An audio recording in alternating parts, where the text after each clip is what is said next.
What is going on, everybody, and welcome back to the final word with MattyB here on this beautiful Sunday night, November 17th, 2024. We're back. Another broadcasting week begins in earnest, and I'm thrilled to be back with you. We have not really talked in a while in this format. Last show we did was on Wednesday. I was doing post-game duties on Thursday, so did not do a show Thursday, and we have a bunch of stuff to get into. Here on this Sunday night. NFL free Sunday night here in the Delaware Valley because, of course, the Eagles handled their business on Thursday night against them Washington Commanders in a battle for first place in the NFC East. Eagles 26-18 winners. Now stand alone, game and a half ahead of the Commanders. But, of course, we know we have a lot more football left to play. But we're going to get into that game a little bit, dissect a couple things, and talk about a few other things because, as you may have guessed already, no, I do not believe that this team is back, nor do I believe this team is a Super Bowl contender because of the things that we'll talk about later tonight. We got our day in Philadelphia sports history. We got a little bit of a Flyers check-in because, as I mentioned, not being on the show Thursday night was because I was doing Flyers post-game, and boy, was that a crazy game in Ottawa on Thursday night. Back and forth, all kinds of nonsense going on in that game. The Flyers found themselves down 4-2 late, being outplayed all game long, but then found the will and the means, and more importantly, to come back in that game, tie it, and then win it in overtime. So we'll talk a little bit Flyers weekend wrap-up and where they stand heading into this week, and also talk about some of the games they got going on this week. We got Phillies in the news. A couple things we want to get into with the Phillies, and we'll get into some of that. As well as our Flyers prospect of the night segment and our MattyB's card review segment. So big time stuff here on the program on this Sunday night. Again, NFL free Sunday night here in the Delaware Valley. So let's get it on. Let's get it going. Your night in Philadelphia sports history brought to you by the fine folks here. And of course, it's a Wrap Sports, trying to build this network one day at a time, one show at a time. Make sure you're, please like and subscribe on this platform, YouTube, and all of our other social media platforms. We do now have an X page that was debuted today, actually. It's down there in the description, so please go find it and help us out because we're growing this thing every day, and we need all the help we can get.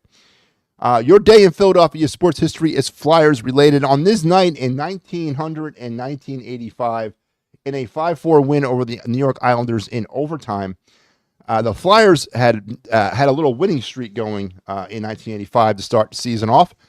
Now, of course, which is real interesting about this winning streak is coming off of the 84-85 season where the Flyers went to the Stanley Cup Finals against Edmonton.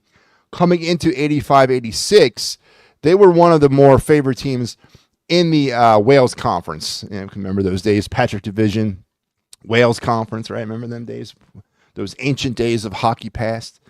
But the Flyers were one of the favorite teams heading into the 85-86 season. And as we have discussed on this show, I believe it was last week when we talked about the anniversary of the death of Pelle Lindbergh, that was a huge blow to the Flyers and the community, obviously. But the Flyers were still winning in spite of all that. And on this night in 85, due to a 5-4 win against the Islanders in overtime, the Flyers ran their winning streak to 13. 13 games in a row they had won, which was the longest in team history and still stands as the longest in team history. It is currently the fourth longest in league history. The Pittsburgh Penguins own the record of 17 games straight that they set back in 1993. But through all that was going on with the Flyers in the early part of the 85-86 season, the death of Pelle Lindbergh, and all that pressure of coming off of the 84-85 season as being Stanley Cup contenders, they were able to run that streak to 13. Now, they would lose their next game, ending the streak at 13, but on this night, they set their franchise record of 13 straight wins, and that happened on this night in 85. So there you go. There's your day in Philadelphia sports history. The Flyers, their longest winning streak in team history today, they reached 13 games against the Islanders in an overtime win at the Spectrum back on November 17th, 1985. And there you have your day in Philadelphia sports history. So that's a good little bit of information, right? Flyers, 13-game winning streak, which I guess we can kind of start with the Flyers. I mean, I know I'm kind of going a little bit off script, but it's a perfect segue into the Flyers talk of the night. Flyers are currently find themselves with a 5-game point streak happening. They've won outright their last 3, but they got points in their last 5 straight. A definite upturn compared to where they were when the season began. Last night, a 4-2 or 5-2 win against the Buffalo Sabres to kind of come off of that crazy game in Ottawa where they were outplayed and outskated by the Senators, but found a way to battle their way back in that game and win. Now, we can sit here all night long and discuss the Ottawa Senators and them not being a Stanley Cup contender. We can also discuss the Buffalo Sabres, of course, not being a Stanley Cup contender either. But you know what? Doesn't excuse the Flyers for not winning those types of games, because those are winnable games for this team. And the Flyers have done that. Now, obviously, the turnaround that I've spoken about on the post games and on this show has been that little 3-game, I guess you would call it a southern trip, when they went to Carolina, and then the Florida trip last week. They didn't win. They had 6 points and they only got 3. But those 3 points were hard-fought points that the team got. And it showed me through those 3 games that this team had kind of, I don't know if they figured things out or they were turning a corner, but just the way they were playing in those 3 games, they were skating with a little bit more of a purpose. They were going into those corners a little bit harder. They were trying harder. It just seemed like through those 3 games. And that has definitely carried over into the last 5 that they have points in. To include the Ottawa game, which was one of the worst hockey games I've ever watched in my entire life from a fundamental standpoint. It was a terrible game for both teams. I mean, the Flyers were outplayed for 60, well, not 60, but about 50 minutes of the game. And then on the other side, Ottawa, who could not find a way to finish the team off as badly as they outplayed them. It was just one of the worst fundamental hockey games I've ever seen in my life. But the Flyers came out as winners, so that's obviously the good thing. But the point is, this team has been playing remarkably better over the past 5 games, which they, of course, now have points in all the last 5 games. And it's definitely something to build upon. But what I think is important here, is greatly important, is to not fall into the trap of thinking that this team is a Stanley Cup contender. They're not, right? And I think that we all understand that. And not that I don't wish the Flyers success, and I don't wish them to win, but I don't want to lose sight of the ultimate goal here, and that's to build a Stanley Cup contender. And as we've spoken about, the way the team is constructed and the way they're contract laden, they're buried with bad contracts. Getting past or getting beyond a point of a team that's got one really good player, MattyB and then a bunch of role players. The only way that they're going to get out of that in two ways right now, the way they are currently constructed. They're going to draft their way out of it, which takes a long time in the NHL to yield fruit. Or they're going to have to trade off assets. Either those be prospects, those be current players on the team. They're going to have to trade in order to get better.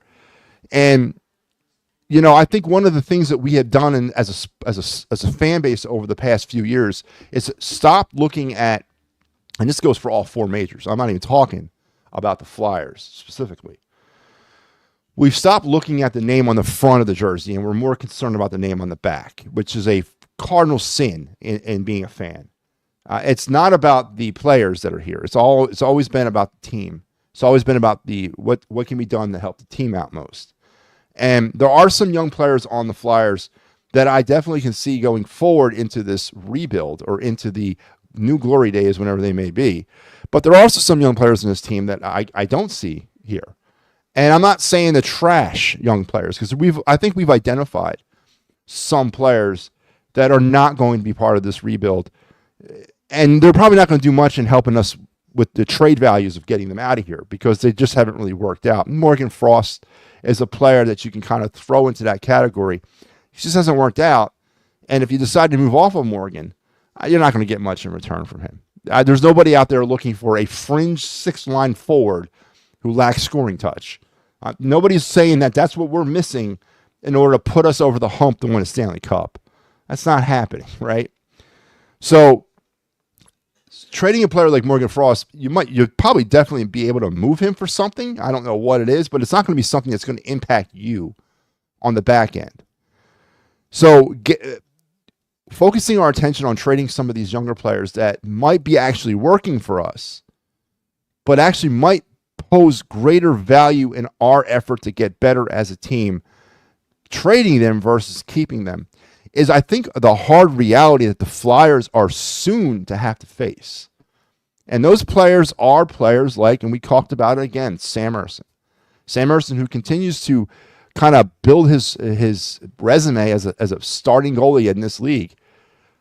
Is he better served being moved to help us out on the back end with trying to get some more assets and potential draft capital or players or whatever? I mean, we have a plethora of goalie prospects in our system, and we are where we are in the rebuild. So as Sam Ersson begins to kind of, if he continues to prove his worth as a number one, would he be better to move and trade to help us out in long term? Tyson Forrester, another player that comes to mind, who I know there's a big love affair for this guy. I honestly don't see it. I think he's a fourth liner, third. He's not a fourth liner because he doesn't have the physical makeup to be a fourth liner. He's a third liner. He's nothing more than that.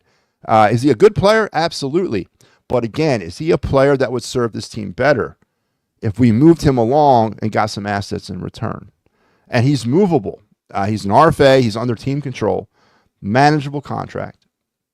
Is that a player we could move to assist us in this rebuild in a better way? Joel Farabee. Joel Farabee, I'm down out on him. I've been down out on Joel Farabee for a while. But the problem with Joel Farabee is he comes with a little bit heavier price tag. 5-year contract that I believe is valid, that doesn't expire. It's Farabee's contract. Joel Farabee is under contract through the 27 season at a $5 million AAV. That's a terrible contract for a player that's not performing at all right now. Joel Farabee is being paid $5 million a season through the next, 24, 25, 25, 3 seasons to play hockey for this team. That's an example of a Chuck Fletcher bad contract. He does not earn it. He does not deserve that type of contract. Could the Flyers have moved him along if he was under a better deal for some assets? Yeah, but right now you might be stuck with a Joel Farabee because of that terrible, terrible contract. But he's another player that I think would aid this team greater in being traded versus keeping. Owen Tippett, another player. Now, he just signed a contract extension last year through 2031. His AAV is about $6.25 million a year. Can that contract be moved? That might be able to get moved if he continues, if he figures out, one, how to get the puck on the net, and two, starts building up those goal stats. The thing with Owen Tippett is there's no questioning his heart. There's no questioning his character. There's some questioning his skill because he has a tendency to not be able to hit the damn net. And we're paying a guy $6 million a year, and that's a Danny B contract. So, possibly trying to move Owen Tippett or packaging Owen Tippett could potentially suit this team better in the future as well. And there's then we can talk about Ristolainen, which was one of the worst contracts I think the Flyers ever gave away. But that contract ends at the end of the 26th season, and that comes with a $5 million AAV. Could you potentially want to move off of Aristo? I think you're going to eventually move off of Ristolainen, and the question is when. But that's another terrible contract that Chuck Fletcher gave out. So we talk on this show a lot about fandom and about what a real fan is. And I think what happens a lot in Philadelphia is we stop looking at the concept of the front of the name versus the back, the name on the front versus the back. And with the Flyers and Phillies, it's very evident on that. I would say those are the two teams that I notice, at least. We spend a lot of time getting lost on the fact that it's the Phillies, not the Bryce Harpers. It's the Phillies, not the Kyle Schwarbers. It's the Phillies, not the JT Realmutos. It's the Flyers. It's not the Joel Farabees. Or, you got my point here. And I think the Flyers are coming to a point, and I'm not saying it's this week or next week, but it probably will be at some point by the end of this season that they're going to have to make some decisions about some players because they don't have the cap flexibility to just go out and be players in the off season. They got the 22nd most cap space for next year right now. Now, some contracts will fall off. I believe Laughton's got a deal that expires. Is it next year or is it this year? Where's his deal? Scott Laughton's contract expires this season, and that's going to free up $3 million, right? So Laughton is definitely a player that I would probably look to move at the trade deadline. He's going to be a free agent at the end of the year, and to me, he doesn't serve no purpose here with the rebuild. So the Flyers are going to have to start answering some very, very, very heavy questions about this group of role players as we move through this season and what their play has shown over the past 5 games. At least it's an audition for some of these players to potentially find homes somewhere else. And I think it's a question that to me, and I know a lot of people don't want to hear this, and I don't understand why they don't want to hear it, because what did you expect? This team to develop internally into a Stanley Cup contender? They're not. They don't have that type of talent. But the Flyers, in order to develop into a Stanley Cup contender, are going to have to make some really hard decisions here, probably by the end of the season, about some of these players. Sam Ersson, I think, is going to be one that they have to probably really think about moving forward too. So great play by the Flyers last week. They've shown a lot of get up in their go, and they've been playing really well. And now this week, here's their schedule, and here's their Clear the Ice schedule. I'll be back at you tomorrow night with Clear the Ice for the Avalanche. Sal has you on Wednesday with the Hurricanes, and I'm back on Sunday or Saturday against the Chicago Blackhawks and Connor Bedard. So there you go. There's the Flyers schedule. A little bit of an interesting, you got Colorado and you got Carolina.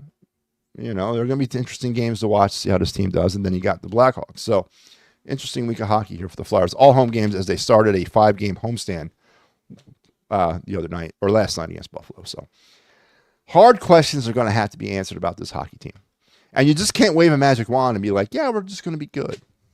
No, it doesn't work like that. So the Flyers are going to have to make some hard decisions about some players. They're stuck in cap hell. They're stuck in contract hell. And the only way to get better or they're just going to have to naturally progress, which we don't have patience for in this town to do. We want to see real steps being taken. And only way to do that's going to be to trade some players. So we'll see how this thing all works out. But Flyers playing good, sitting at 500 right now, 8-8-2 through 18 games. 8s are wild right now for the Flyers. 8-8-2 through 18 games for the Philadelphia Flyers, as we will get this thing kicked back off tomorrow against the Colorado Avalanche. And we got you covered here for the Clear the Ice, the quintessential in Flyers post-game entertainment. Make sure you're checking us out. All right, let's kind of pivot and let's talk some Philadelphia Eagles. As I said, very stress-free. Actually, you know what? Let's back up. I don't want to get off the Flyers quite yet, because let's do the Flyers prospect segment. Let's get that out of the way. This is the segment where we introduce you to a Flyer prospect, or a Flyer draft pick, or a Phillies prospect, or a Phillies draft pick, depending on what season it is. And right now, it's all hockey. So we're going to get into the baseball stuff here in January starting, but we're focused completely in on hockey right now. But so that's what this segment is. This is the time in the show where it's dedicated to either a prospect or a draft target. And as we ramp this thing up and as we move into January, it'll get really busy when it comes to prospects and spotlight players and draft pick targets. So we'll get all that game going in January. But again, as I said, I'm enjoying my final 2 months of a vacation here before I have to get back into doing that stuff. Breaking down the MLB and the NHL draft. That was quite a challenge for me. But here we go. Flyers prospect segment, where we introduce to you one of the current Flyers prospects that are languishing in leagues around the world. We've highlighted I think we've done about 15 of them so far in the show's history. And tonight we're going to do something we have not done all season. And that's it. We're going to head to the goaltender. That's right. We talked about maybe moving Sam Ersson because of all the plethora of goalie prospects we have. But we're going to talk about one of them tonight. And here he is. Here's your Flyers prospect of the night, Carson Bjornson, the goalie from the Brandon Wheat Kings of the WHL. 6'4", 207, drafted by the Flyers in the second round of the 2023 draft. He was the first of two straight goalies selected by the Flyers in that 23 draft. Bjornson taken in the second round, and then Igor Zarajin taken in the third round, which I thought was really odd. Now, this was before I knew a lot about the Hockey Canada scandal that would obviously engulf the Flyers and Carter Hart. But when that happened and they went back-to-back goalie early, obviously there's a reason for that with a team that was devoid of offensive talent, but yet they're striking early and often for goalies. You kind of had an idea that something was not right. And of course, well, as things have worked out, we already know those things were not right. But here's Carson Bjornson. Bjornson's legs are his biggest weapon. He consistently takes away the bottom part of the net with them. He uses the overlap technique a lot on the rush chances because if there is a backdoor or backdoor pass, he's got the ability to stretch across and cover the extra space with his pads. So Carson Bjornson is your prospect player of the night.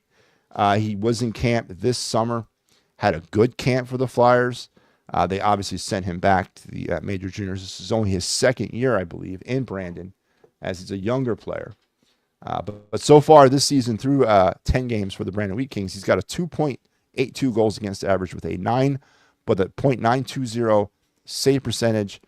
He is 4-4-1 in that stretch with one shutout. So Carson Bjornson is your Flyers prospect player of the night. Again, this kind of goes in line with all these goalies we have. And right now, it just seems that we have a confluence of really good goaltenders right now for the Flyers. You got Fedotov playing pretty good. You got Kovasov, who's had flashes in his brief time. You have Urson, who's dealing with some injuries, but he's been playing well. So far, so good when it comes to the goalie depth. And Bjornson and Zarajin are the next level in that, as both of them are continuing to get ready for the NHL level around different leagues. Bjornson playing in the WHL and major junior hockey, and Zarajin playing out there in the KHL in Russia. So Carson Bjornson, our first goalie. Right, man, our first goalie. Highlighted our first goalie on the program. So there you go. Carson Bjornson. Really like what he has. He's like a more athletic version of Fedotov. He's a little shorter than Fedotov. I think Fedotov's like 8'3", but Bjornson's a big kid, wide kid, and as I said, the legs are very active. He's very active with his legs. I like the way he plays. Go out and check out some Brandon Wheat King hockey and check out Carson Bjornson when he's in net. So there's your prospect player of the night. And then let's wrap up our hockey coverage, I guess. Let's finish that up with your trip around the NHL. Light night here in the end. With about 9 minutes to go, is 3-2 Washington over the Knights. It is nothing, just underway out there in Seattle, Rangers and Kraken. And it's not even started yet for the Predators and the Canucks in Vancouver. And one game is final, 4-1 Hurricanes over the Blues. So there you go. There's your night in the NHL. As I said, a light night in the National Hockey League, as they typically are on Sundays. Not a big Sunday night, not till later in the season. Sundays are huge as we get deeper into the season. But for obvious reasons, it's not a big day. But so there's my NHL coverage and my hockey coverage. Flyers playing well. Carson Bjornson is your Flyers prospect player of the night. And we tripped around the NHL a little bit and talked to some Flyers contracts. Pretty good stuff. So let's switch gears to the Philadelphia Eagles. 28-16 winners over the Washington Commanders in a game that, if you did not watch the game and you're just listening to the post-game reactions and all the reactions around this town, you would think the Eagles played themselves one of the most perfectly, flawlessly executed football games on the face of the earth.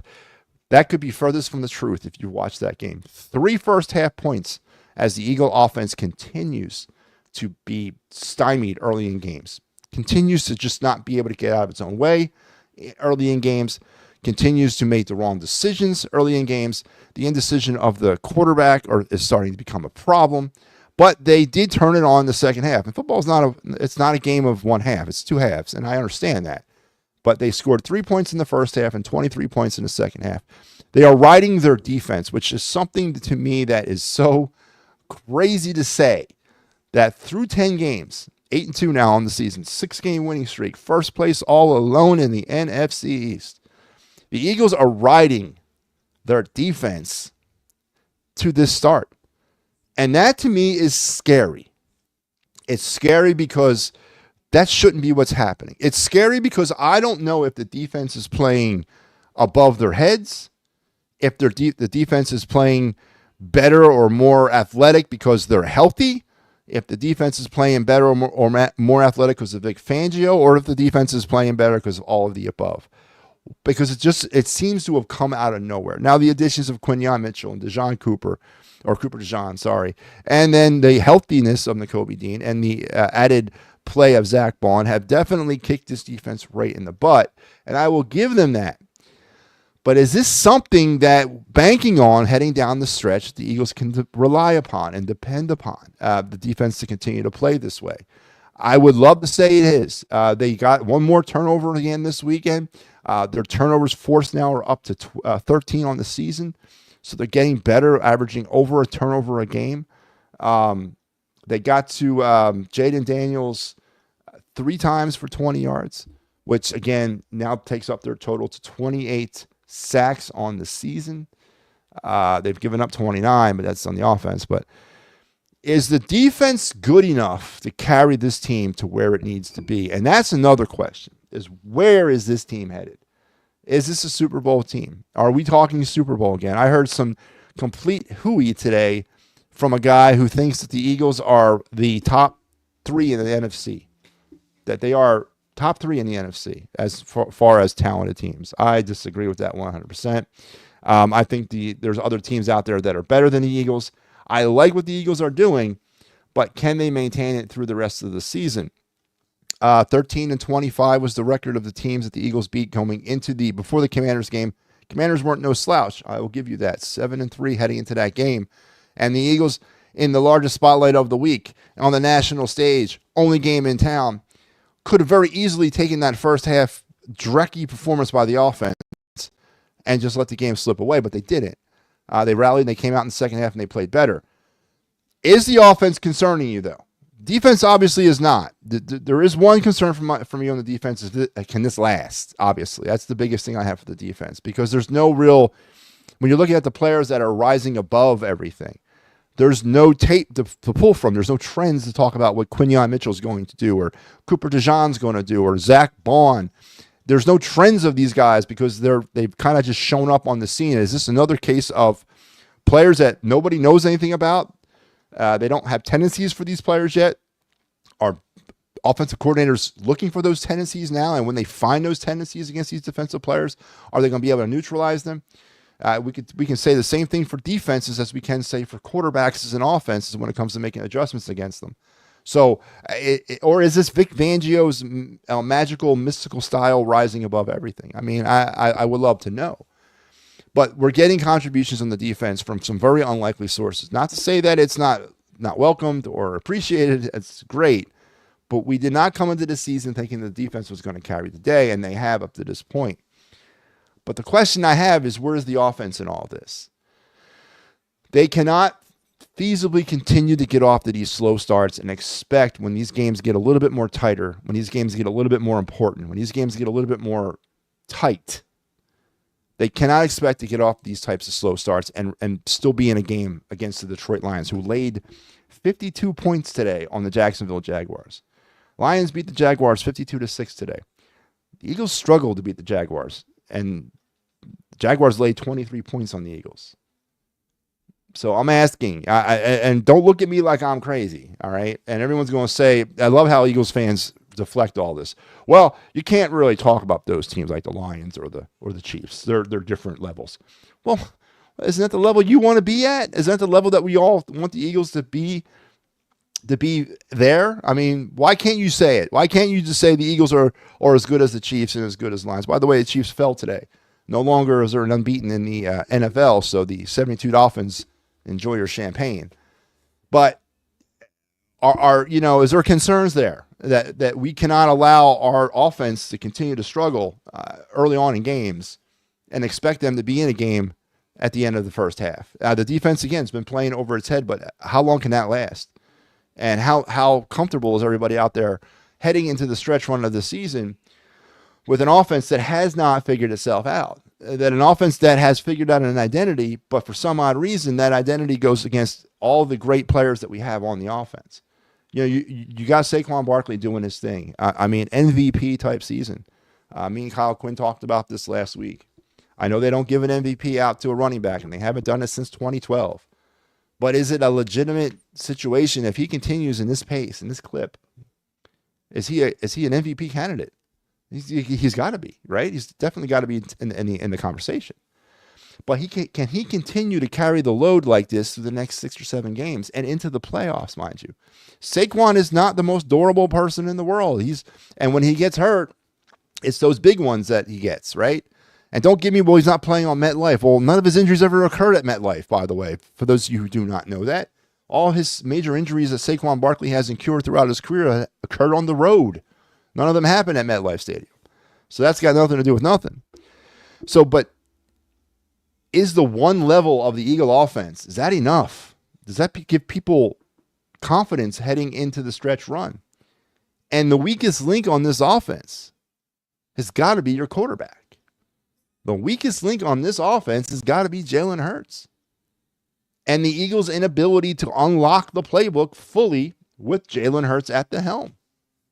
Somebody also mentioned this the other day. Jalen Hurts is having an MVP season. What are you smoking, man? Jalen Hurts is an above average, middle of the road quarterback in this league. He's not an elite quarterback. He's not even able to run the full version of the Kellen Moore playbook because he can't handle the full version of the Kellen Moore playbook. I asked this question today. How can a team who does not use the middle of the field through the air, how can they win a Super Bowl that way? How can a team that has attempted 263 passes in 2024 and has only targeted the middle of the field 32 times in those 263 pass attempts for 8%? They go to the middle of the field 8% of the time. How are you going to win a Super Bowl when you don't use 60% of the field? And I got, what? Because that's what they're doing. That's what they are. That's ridiculous. How long is that going to last? How long is that going to last? How long before they lock down the edges, do what they got to do to neutralize A.J. Brown, Devontae Smith, come up with a way to keep them in front of them, and force Jalen Hurts to throw the ball to the middle of the field? And God forbid, knocking on wood, if Saquon Barkley gets hurt, then where is this one-level offense? What happens then? So at 8-2, first place all alone in the NFC East. Big time win against a very good up-and-coming Washington Commander team that I still pick to win the NFC East. I still hold on to that they will win the NFC East. But they went out on Thursday night and did everything I said they needed to do in order to get themselves back into the national relevant picture of being considered a Super Bowl competitor or contender. But I don't believe they are, because I still think the offense, which was supposed to be the big strong point of this team heading into 2024, I think the offense has got some fatal issues. And the two biggest ones rest in the hands of number one. His inability to get this team started off, and I guess you could maybe put this blame on Sirianni. You could put it on Kellen Moore too. But the slow starts for this offense, the slow, pathetic starts that this team has endures week to week.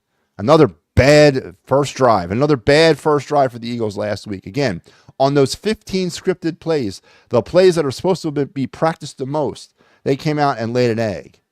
And they only scored 3 first-half points. So they're averaging, for the first half this season, they're averaging 9.8 points a game. They're not even averaging 10 points a half in the first half. Less than 10 points they are averaging in first-half play through 10 games this season. Don't get mad at me. Those are the numbers. Now, in the second half, they're averaging 16.1 points. So obviously, they're turning it on in the second half. But can you do that? Can you live that way against a Detroit Lion, San Francisco 49er, Kansas City Chief, Baltimore Raven, Pittsburgh Steeler, maybe to a very minimalistic type of way, the Green Bay Packers? Can you live that way against teams like that in the playoffs when it really counts? And if you lose Saquon or he's neutralized, what are you doing? You're just going to throw the ball to the edges? Hero ball down the field? 50-50 nonsense? Expect to win a Super Bowl? So the Homer Eagle fans out there, not the real Eagle fans, but the homers who don't ever want to acknowledge that there's a problem with the team or acknowledge that there's a problem with the situation and that it might not be as good as it seems, are trying to feed you they're trying to feed you a line that Jalen Hurts is an elite quarterback. They're trying to feed you that line. But yet, once they say he's an elite quarterback, they always follow it up with, but he's getting better at holding on to the ball too long. He's getting better with his progressions. He's getting better with his checkdowns. He's getting better with this, that, and the other thing. So if he's an elite MVP level quarterback, why does he have to improve on so many different areas? He's not an MVP elite quarterback. He's an above average quarterback that deserves to be a starting quarterback in this league. But is he a Super Bowl winning quarterback? Because that's what it matters. And again, I heard another homer talk to me today about making the playoffs is constituting success for the Philadelphia Eagles. That we are one of the teams that make the playoffs the most in the National Football League. And that constitutes success. That's the biggest loser friggin' thing I've ever heard in my life. And I hear it a lot. I hear it a lot from so-called real Eagles fans that accepting the playoffs is what they measure up a successful season. So I guess my bar, again, I go back to me, it's always set a little too high. But I'm not coming down from that bar because it's always about the championship. So great win on Thursday night. A huge win. A win they needed to have. But are you concerned? Are you okay with the state of the Eagle offense? Now, we can also talk Jake Elliott, 2 for 4, kicking field goals. Yeah, I ain't ready. I'm not. We'll talk about that next week if he has a bad game against the Rams, but I'm not really going to discuss that. But is there concerns about the Eagle offense averaging less than 10 points in the first half? Are we relying too much on a defense that's unproven? And as these players begin to kind of head on down the stretch run, are there tendencies that are probably not yet discovered by defensive or offensive coordinators yet? Because let's face it, look who we're talking about. We're talking about 2 rookies in Quinyon Mitchell and Cooper DeJean. We're talking about Zach Bond, who's been a journeyman, special teamer, third stringer throughout most of his career. And Nakobe Dean, who's really, for the first season in his career, has been healthy and on the field a lot. Or as these tendencies begin to get discovered by these offensive coordinators, are offenses going to adjust and neutralize them on defense? And then if that happens, what is the offense prepared to do to step up? And if Saquon Barkley, God forbid, goes down, what then of the Philadelphia Eagle offensive attack when they don't trust their quarterback to run Kellen Moore's playbook? So a great win, 8-2, 6 in a row, first place all alone. Still, to me, there's a lot more to be done.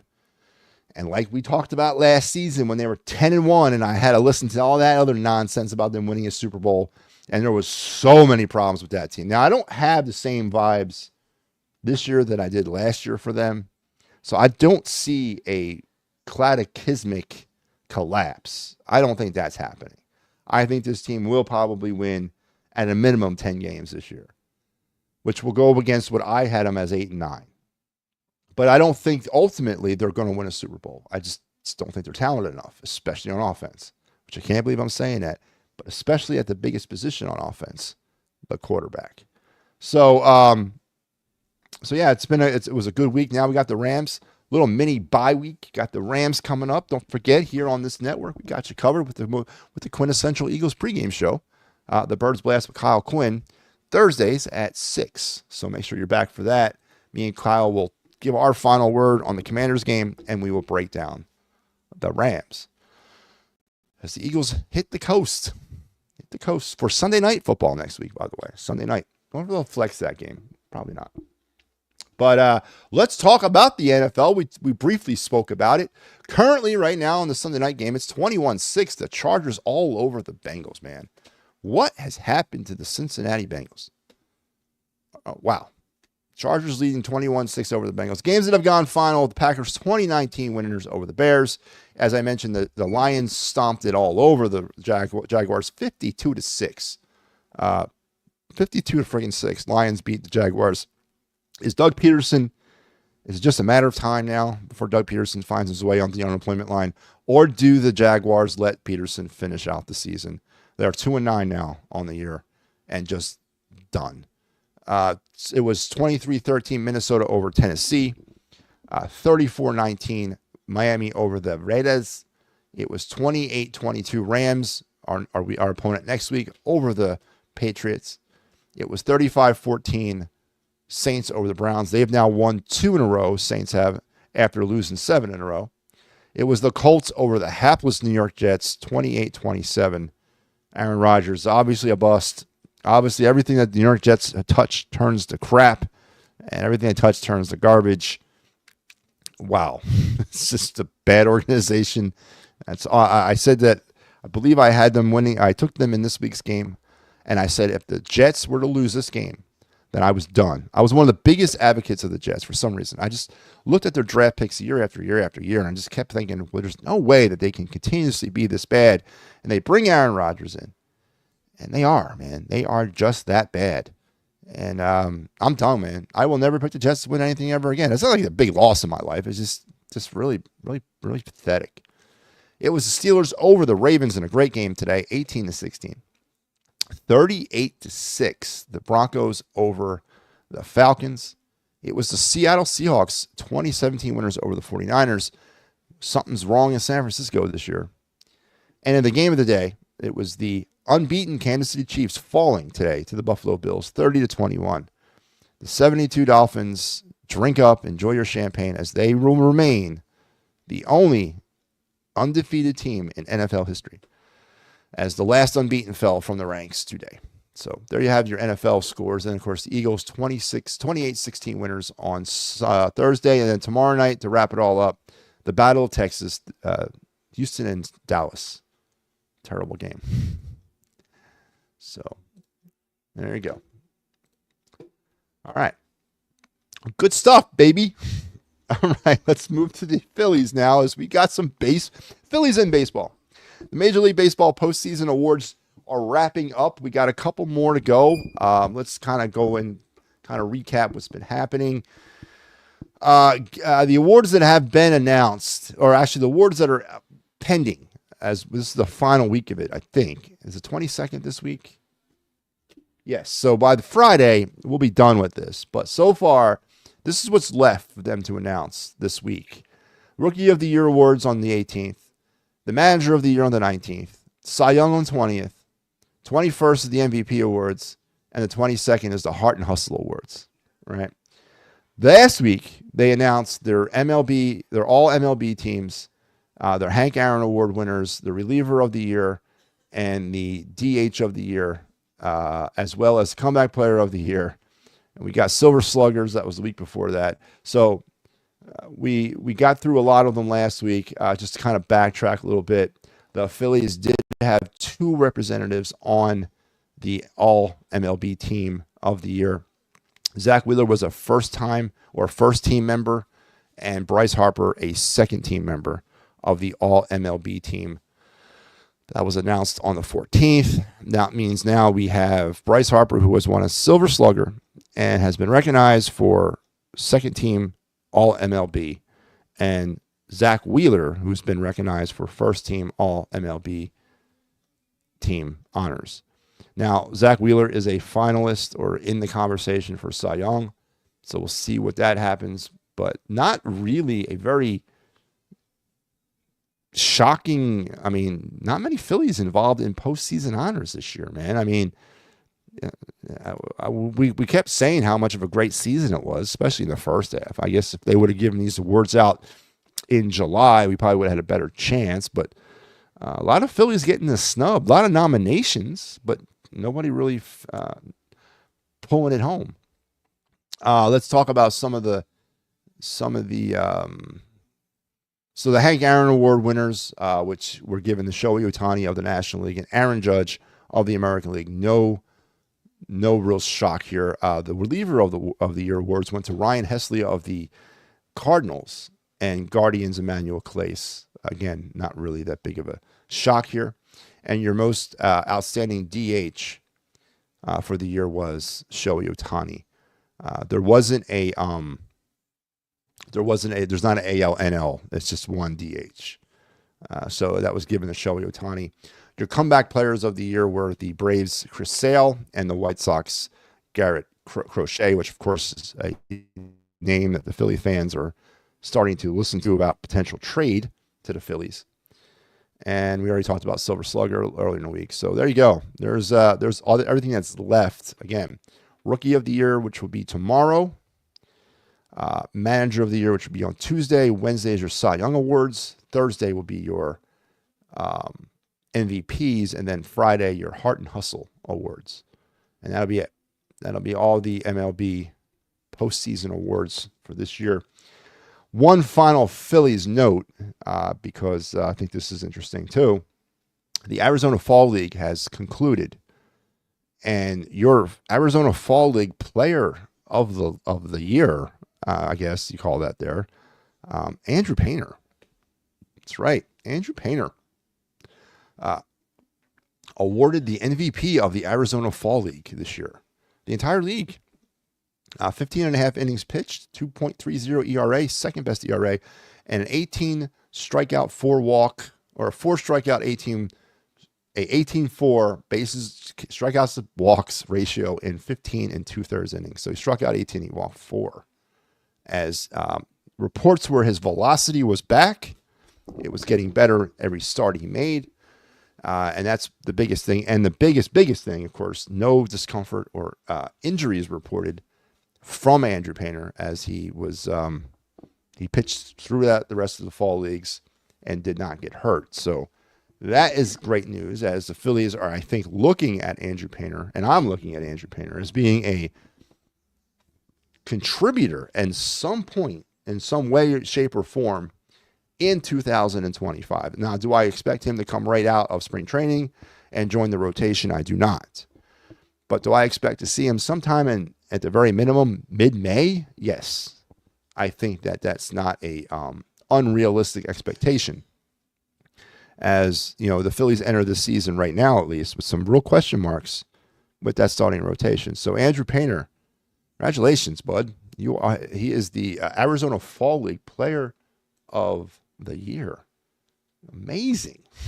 I think that's awesome. Kind of came out of nowhere, if you ask me. And as we get ready to get this season kind of going with the hot stove season and the postseason or the off season, we got some unfinished business to do with 2024, and that is on the Fightins Final. That's right. The Fightins Final will be back. I think it's Friday night at 7, as we will bring you the 2024 Fightins Final season review show. We'll have an opportunity to sit down. I'm not going to tell you the panel members yet, but it's going to be obviously those who were involved in the show. And we're going to sit down and we're going to cut up the 2024 Philly season, put a bow on it, put a cherry on top of it, flip the page, look a little bit at 25 and what the Phillies might need to finally be that successful team to bring it all home next season. So Friday night is when we'll do that show. So make sure you stay tuned for that live. And to wrap things up completely, let's now gravitate over to my most coveted segment of the week, and that is MattyB's card review. This is when I take a look at a sports card. Looks a little something like this. Looks a little bit like I can't miss. Hey, this is what you call a bad. What? This is what you call a bad. What? Looks a little something like this. Looks a little bit like I can't miss. Hey, this is what you call a bad. What? This is what you call a bad. All right, this is the segment of the show which we take a look at one of my many sports cards from my collection of over 500,000 football, baseball, hockey, and basketball cards.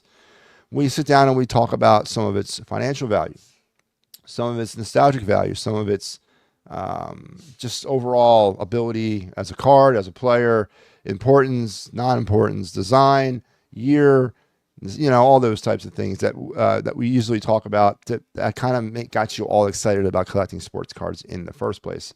We've been doing this now for 3 weeks. It is my most fun segment that I do here on the program. So without further avail, let's get to tonight's card. It is a card from one of the most iconic sets in baseball sets in history, especially in my history, in my young history. It's the 1987. That's right, 87 Topps. You're going to see 87 Topps a lot on this show. I got a lot of them.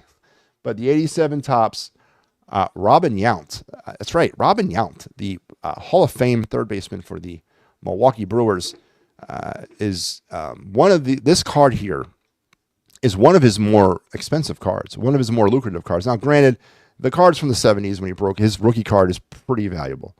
But this card is right now, I believe, in auction. I saw a card currently in auction right now. There's one going for $300 right now.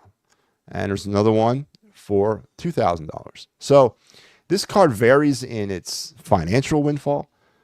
But again, it's from the 87 Topps set. It's a pretty iconic card. Again, that wood paneling border, this card, again, when I see this card, it always reminds me of my youth. Robin Yount and Paul Molitor made up the backbone of the Milwaukee Brewers from my youth. And back then, when you didn't have cable and you didn't have the ability to watch every single baseball game on the planet, and you're dealing with the Milwaukee Brewers, for all of you younger baseball fans who don't remember this, but the Brewers used to be in the American League, so you really didn't get a chance to see them. You got that NBC Game of the Week or the ABC Monday Night Game of the Week, whatever it was. That's the only opportunities you got a chance to watch players like Robin Yount. And then in '82, when they made the playoffs, and Milwaukee wasn't a real powerhouse throughout my youth, so you missed out on watching players like Robin Yount and watching players like Paul Molitor. But Robin Yount, you always knew about him because he was always in the headlines. He was always in local papers. They were always talking about him on local news because he was just that good. Definitely one of the better players. A first-time Hall of Fame selection in 1999. Robin Yount played his entire career in Milwaukee, which is, again, a credit to him. He retired in '95. So there's your that's the card. So let's take this down and let's show you the card here. Here's the card in its physical form. Now, the funny thing about 87 Topps, can you see that good up there?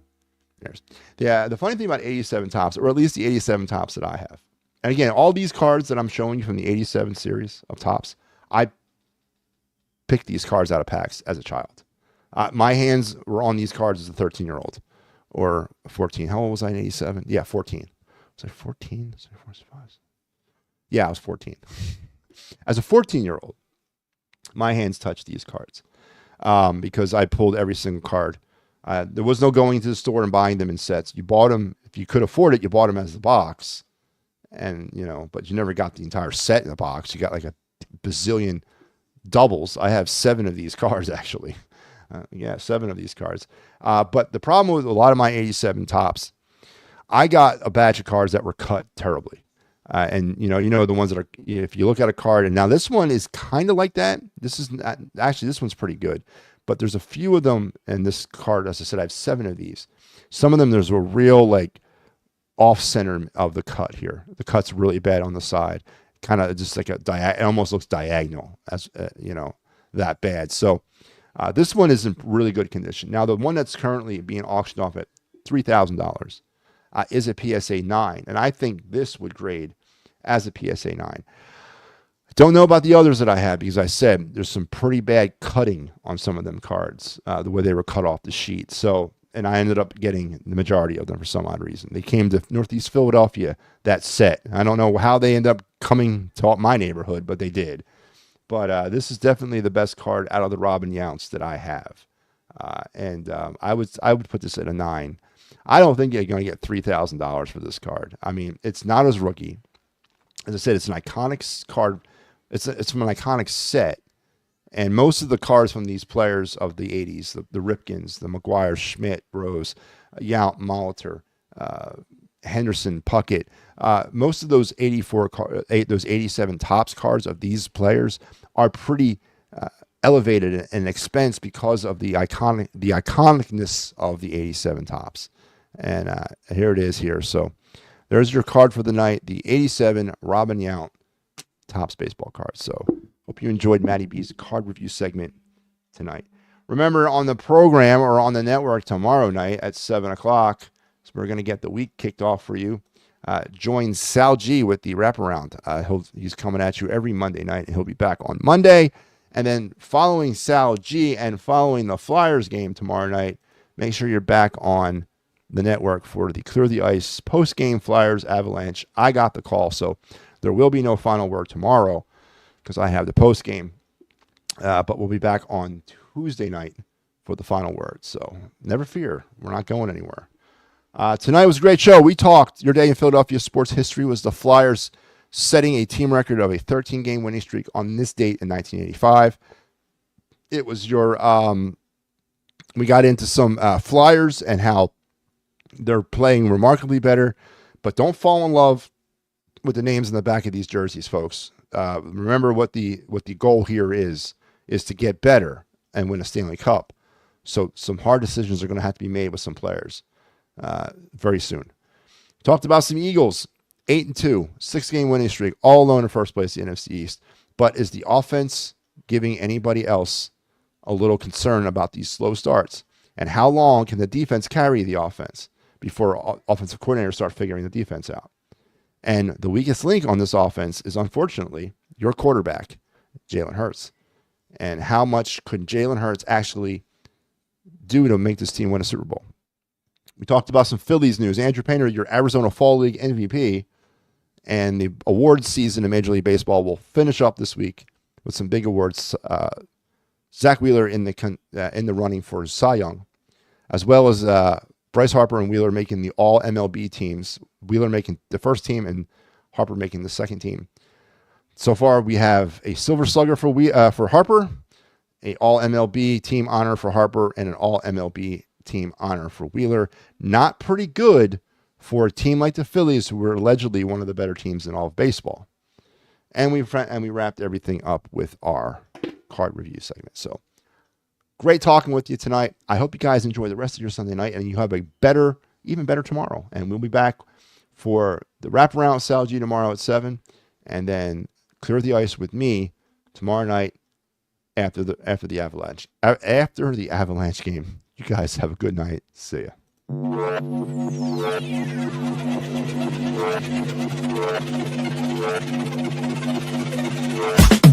been coming up hot for a minute. Everybody know the drop when I'm in it. I drop the top when I'm in it. Everybody know the drop when I'm in it. Yeah, I'm so everybody know I'm you know when it click through to the send it's about to be a so be fun.